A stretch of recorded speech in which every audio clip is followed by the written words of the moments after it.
সিক্ত আখিরি মোনাজাতে ৫৮তম বিশ্ব ইজতেমার সমাপ্তি। খরা মৌসুমে হঠাৎ তিস্তার পানি বৃদ্ধি, ২ দিন ব্যাপী লাগাতার কর্মসূচি করবে বিএনপি। এবং জামালপুর থেকে আবু সাঈদ হত্যা মামলার আসামি ইমরান গ্রেফতার। অভিনন্দন ভোরের পাতা সংবাদ সারা দেশে। সঙ্গে আছি ফারহানা প্রীতি। শুনছিলেন সংবাদ শিরোনাম, এবার বিস্তারিত। অসীম অনন্ত প্রেমময় আল্লাহর কাছে নিজেকে আত্মসমর্পণ ও অশ্রুসিক্ত আখিরি মোনাজাতের মধ্য দিয়ে শেষ হলো বিশ্ব ইজতেমা। পবিত্র হজের পর মুসলিম জাহানের দ্বিতীয় বৃহত্তম ধর্মীয় সমাবেশ তাবলিগ জামাতের বিশ্ব ইজতেমার নিজামুদ্দিন মারকাজের তত্ত্বাবধানে ৫৮তম বিশ্ব ইজতেমার ৫৮তম আসর। বিস্তারিত ডেস্ক রিপোর্টে। ৫৮তম বিশ্ব ইজতেমার দ্বিতীয় পর্বের আখিরি মোনাজাতের মধ্য দিয়ে আনুষ্ঠানিকতা শেষ হলো। রোববার বেলা ১২টা নাগাদ আখিরি মোনাজাত শুরু হয়ে প্রায় ১.৫ ঘণ্টা মাওলানা সাদপন্থী তাবলিগ জামাতের মুরব্বী মাওলানা ইউসুফ বিন সাদের কণ্ঠে আখিরি মোনাজাতে অংশগ্রহণ করেন প্রায় লক্ষাধিক মানুষ। দূর দূরান্ত থেকে পায়ে হেঁটে ইজতেমা ময়দান সহ আশপাশের এলাকা ও মহাসড়কে মোনাজাতে অংশগ্রহণ করেন মুসল্লিরা। সকল শ্রেণী পেশার মানুষের অংশগ্রহণে আখিরি মোনাজাত হয়ে ওঠে আল্লাহু আকবার ধ্বনিতে মুখরিত। গাজীপুর চৌরাস্তা, ভোগড়া বাইপাস মহাসড়ক থেকে টঙ্গী ইজতেমার এলাকার সড়ক মহাসড়কের মোনাজাতে অংশগ্রহণ করেন মুসল্লিরা। মোনাজাত শেষে দ্বিতীয় পর্বে অংশগ্রহণকারী সাধারণ মুসল্লি ও মোনাজাতে অংশগ্রহণকারী মুসল্লিরা নিজেদের বাড়ি পৌঁছানোর তোড়জোড়ে ব্যস্ত হয়ে পড়েন। তবে প্রথম পর্বের মতো এবারে মহাসড়কে যান চলাচল বন্ধ না থাকার কারণে ভোগান্তি হয়নি সাধারণ মুসল্লিদের। ডেস্ক রিপোর্ট, ভোরের পাতা। খরা মৌসুমে হঠাৎ তিস্তার পানি হু হু করে বৃদ্ধি পাচ্ছে। জেগে থাকার বালুর চরগুলো নিমিষেই তলিয়ে যাচ্ছে। অপরদিকে তিস্তার পানি ন্যায্য হিস্সা আদায়ে তিস্তা পারে আগামী ১৭ ও ১৮ ফেব্রুয়ারি টানা ৪৮ ঘণ্টা অবস্থান কর্মসূচি ঘোষণা করেছে তিস্তা পাড়ের মানুষ। লালমনিরহাট থেকে মাসুদ বাবুর পাঠানো তথ্যচিত্রে বিস্তারিত ডেস্ক রিপোর্টে। খরা মৌসুমেও গতকাল থেকে তিস্তা নদীর পানি বাড়তে শুরু করেছে। এদিকে তিস্তা নদীর পানির ন্যায্য হিসাব এবং তিস্তা নদীর মহাপরিকল্পনা বাস্তবায়নের দাবিতে আগামীকাল এবং আগামী পরশুদিন ১৭ ও ১৮ ফেব্রুয়ারি জাতীয়তাবাদী দল বিএনপির যে কেন্দ্রীয় শাখার অন্যতম নেতা এবং লালমনিরহাট জেলা বিএনপির সভাপতি আসাদুল হাবিব দুলুর নেতৃত্বে আগামীকাল এবং আগামী পরশুদিন লালমনিরহাট জেলার বিভিন্ন স্থানে বিভিন্ন ভেন্যুতে প্রায় কয়েক লক্ষ মানুষ যারা তিস্তা নদীর তীরবর্তী এবং লালমনিরহাট জেলার মানুষ একাত্মতা ঘোষণা করে যে তিস্তার মহাপরিকল্পনা বাস্তবায়ন এবং তিস্তা নদীর পানির ন্যায্য হিসাবের এই আন্দোলন, সমাবেশ এবং অবস্থান কর্মসূচি কিন্তু পালন করতে যাচ্ছে। এদিকে যে ভেন্যুগুলো রয়েছে তার মধ্যে অন্যতম হচ্ছে লালমনিরহাটের যে তিস্তা ব্যারেজ এলাকায়। আপনারা দেখতে পাচ্ছেন আমি রয়েছি লালমনিরহাট তিস্তা ব্যারেজ এলাকায়। গতকাল হুট করে কিন্তু তিস্তা নদীর পানি বাড়তে শুরু করেছে। এদিকে যারা স্থানীয় এবং বিএনপির নেতাকর্মী রয়েছে তারা মনে করছেন যে এটি হচ্ছে এই আন্দোলনকে এবং অবস্থান কর্মসূচিকে নষ্ট করার পায়তারা করছে ভারত সরকার। তবে তারা জানিয়েছেন যে ভারত সরকার যতই পায়তারা করুক বা যতই পানি ছেড়ে দেখ, যে আন্দোলন শুরু করবে এবং আগামীকাল হতে যাচ্ছে যে অবস্থান কর্মসূচি, সেটি কোনো ধরনের বিঘ্ন ঘটার সুযোগ নেই। তারা এই কর্মসূচি পালন করবে। এদিকে যারা স্থানীয় রয়েছে এবং বিএনপির নেতা রয়েছে তারা এই ভারত সরকারের এমন কর্মকাণ্ডে, কারণ এ সময় কখনোই তিস্তা নদীতে কিন্তু পানি থাকে না। আমি আপনাদেরকে গত কয়েকদিন আগেও দেখিয়েছিলাম যে তিস্তার যে আমি যেখানে দাঁড়িয়েছি এখানে শুধু বালু চর এবং কোনো ধরনের পানি নেই। তবে আজ আপনারা দেখতে পাচ্ছেন যে তিস্তার পানি কিন্তু একটু হলেও বেড়েছে।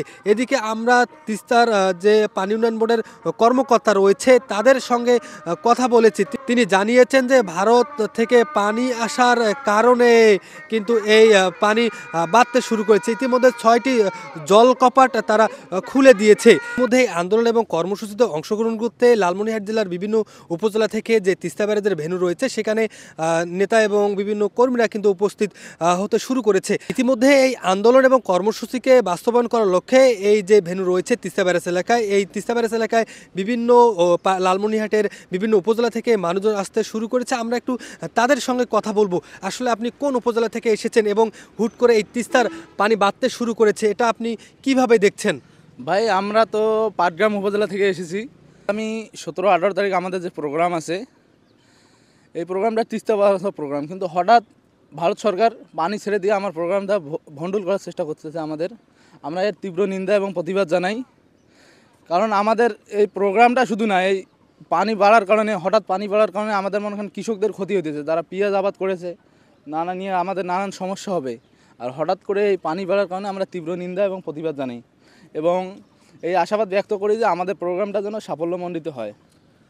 আপনারা যেমনটা শুনছিলেন যে যদি আপনাদেরকে বলি খরা মৌসুমেও কিন্তু গতকাল থেকে তিস্তার পানি বাড়তে শুরু করেছে।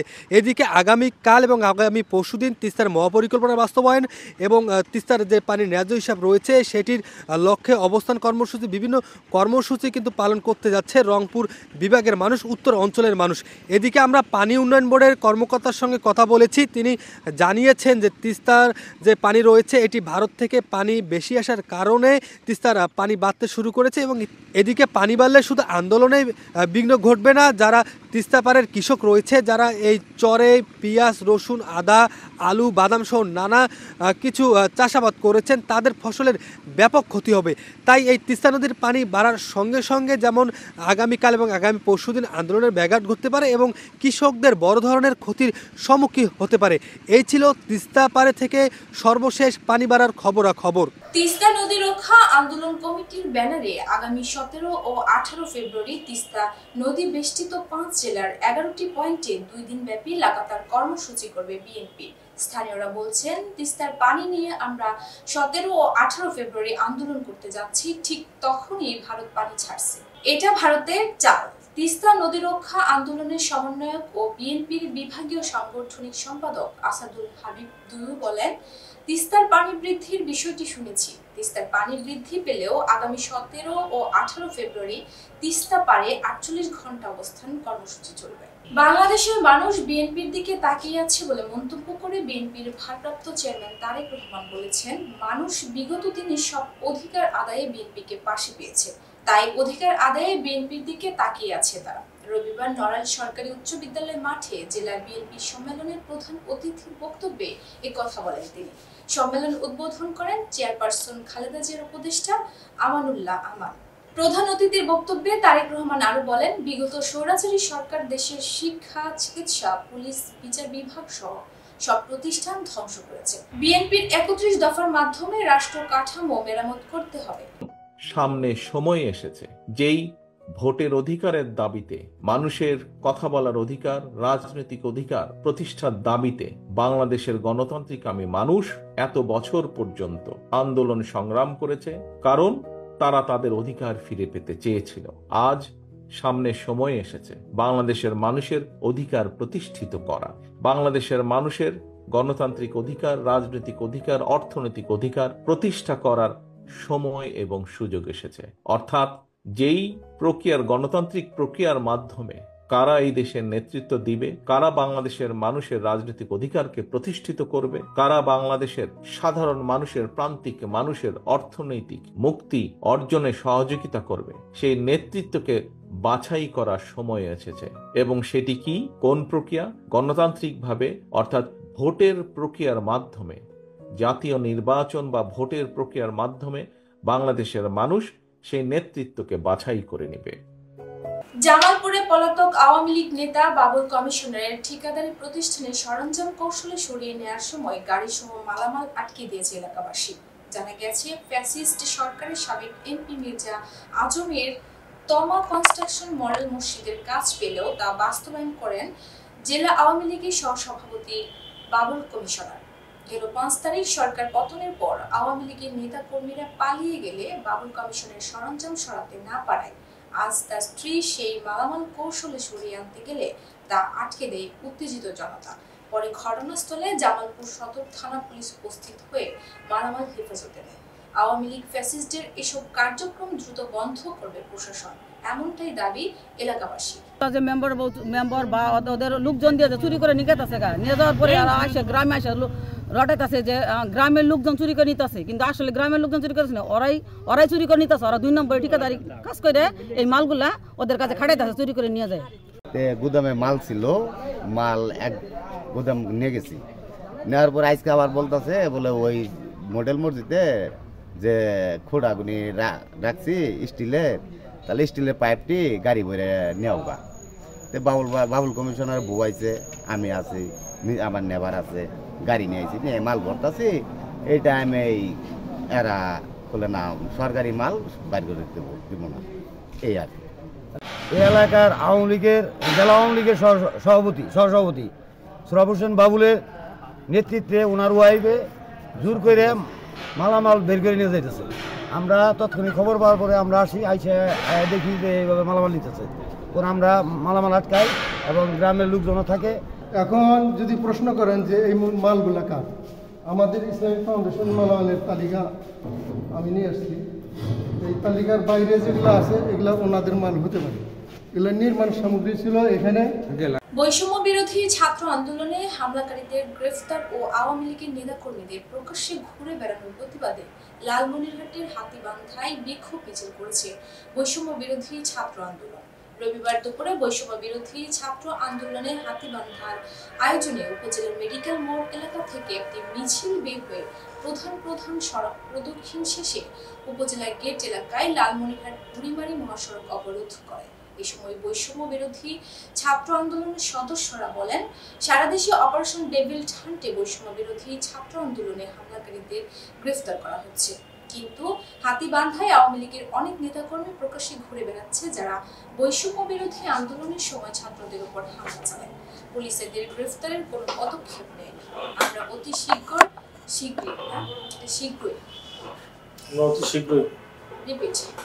আমরা অতি শীঘ্রই এইসব হামলাকারীদের গ্রেফতারের দাবি জানাই। আজকে আমাদের এই কর্মসূচি হচ্ছে যে নিষিদ্ধ সংগঠন ছাত্রলীগ আওয়ামী লীগ রয়েছে যারা স্বৈরাচার তাদের বিরুদ্ধে। আমরা লক্ষ্য করেছি যে লালমনিরহাট জেলার হাতীবান্ধা উপজেলায় এখন সারা বাংলাদেশের ন্যায় যেভাবে অপারেশন ডেভিল হান্ট চলছে, সেখানে হাতীবান্ধা সেরকম কোনো কার্যক্রম আমাদের চোখে পড়েনি। যেখানে সারা বাংলাদেশে চেকপোস্ট বসানো হয়েছে জায়গায় জায়গায় এবং যৌথ অভিযান চলছে, পরিচালনা করা হয়েছে। সেখানে হাতীবান্ধায় এখনও পর্যন্ত যৌথ অভিযান কেন পরিচালনা করা হলো না, এই পরিপ্রেক্ষিতে আজকে আমাদের এই কর্মসূচি। আমাদের দাবিটি আজকে হচ্ছে আমাদের 4টি দাবি আমরা ঘোষণা করছি। আমাদের 4টি দাবি যদি তারা মেনে না দেয় আমাদের সংগ্রাম আরও তীব্র হবে।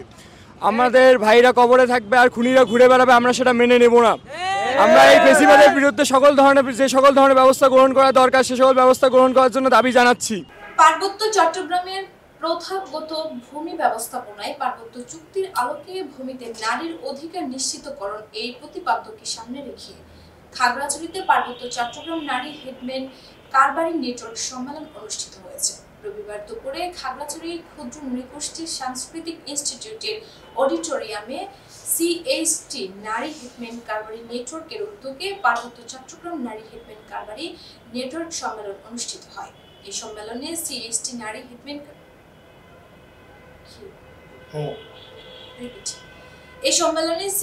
নারী হেডম্যান কারবারি নেটওয়ার্কের সভাপতি জয়া ত্রিপুরার সভাপতিত্বে প্রধান আলোচক হিসেবে উপস্থিত ছিলেন রাজা ব্যারিস্টার দেবাশিস রায় এবং প্রধান অতিথি হিসেবে উপস্থিত ছিলেন জেলা পরিষদের চেয়ারম্যান জিরোনা ত্রিপুরা।